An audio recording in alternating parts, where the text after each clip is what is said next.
आवाज में। और पूरा भइल सब रमनवा हरे, देवी माई दिहली सजनवा हरे। हाँ तो दिहे ना, भर नवरात्र बेचारी पूजा कैलखिया। सही कहला। और पूरा भइल सब रमनवा हरे, देवी माई दिहली सजनवा हरे। अब सूरज देव के धरे ले ध्यानवा रे। अरे तो अब का चाही हो, गाड़ी घोड़ा वाला बर मिलिए गईल आ 3 मंजिला घर मिलिए गईल, अब का? अरे वो हम बताते हैं। हदी है छठी माई गोदी में लाला नवा रे, छठ करतिया देख मुस्कानवा रे। दी है छठी माई गोदी में लाला नवा रे, छठ करतिया देख मुस्कानवा रे। अच्छा तो ई बात बा। हाँ तो का करो बेचारी, केकरा लगे जाओ, माइये से नु मांगी। DJ Vikas Riga Sitamarhi presented by lovely film production. दी है छठी माई गोदी में लाला नवा रे, छठ करतिया देख मुस्कानवा रे। छठ करतिया देख मुस्कानवा रे। 3 दिन से बिया भूखल रे, होठ झुराइल मुँह सूखल रे। ओहो बॉबी के बड़ी दासा हो गइल बा ना।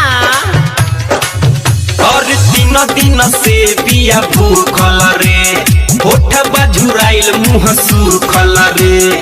कबले दर्शन दिहे आदित्य मलयास में बिया रुकल रे। घाट पर से ना जाई रे, जबले आशीष न पाई रे। बिया ठनले भूखे भल ही निकल जाए जानवा रे। हाँ तो ठीक तो करतिया बॉबी रे, जब लेक माई तोरा के आशीष दिहे ना तब तक यहाँ से हिले के नइखे, भिड़ल रह। दी है छठी माई गोदी में लाला नवा रे, छठ करतिया देख मुस्कानवा रे। दी है छठी माई गोदी में लाला नवा रे, छठ करतिया देख मुस्कानवा रे। दी है छठी माई गोदी में लाला नवा रे, छठ करतिया देख मुस्कानवा रे। Presented by lovely film production. आप सुन रहे हैं अमित पटेल की आवाज में। सब कुछ करा पास बाहो, एक ही गोलाल के आस बाहो। अरे तो उहो मिली, एमे चिंता के का बात बा। और सब कुछ करा पास बाहो, एक ही गोलाल के आस बाहो। कबले सपना पूरा होई, सोच के मनवा उदास बाहो। पूरा कदाई छठी माई हो, दे दो एगो बबुआ खेलाई हो।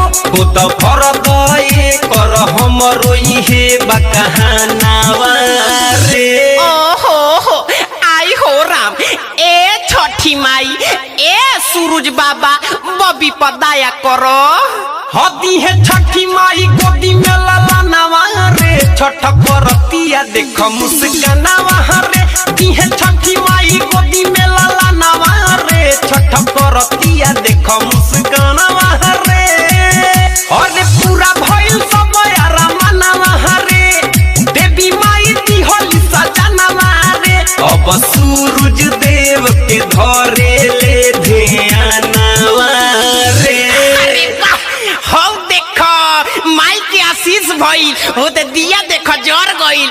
आ बॉबी सच्चा मन से पूजा कइलस, गोद एकर भर गइल जी। हदी है छठी माई गोदी में लाला नवा रे, छठ करतिया देख मुस्कानवा रे। दी है छठी माई गोदी में लाला नवा रे, छठ कर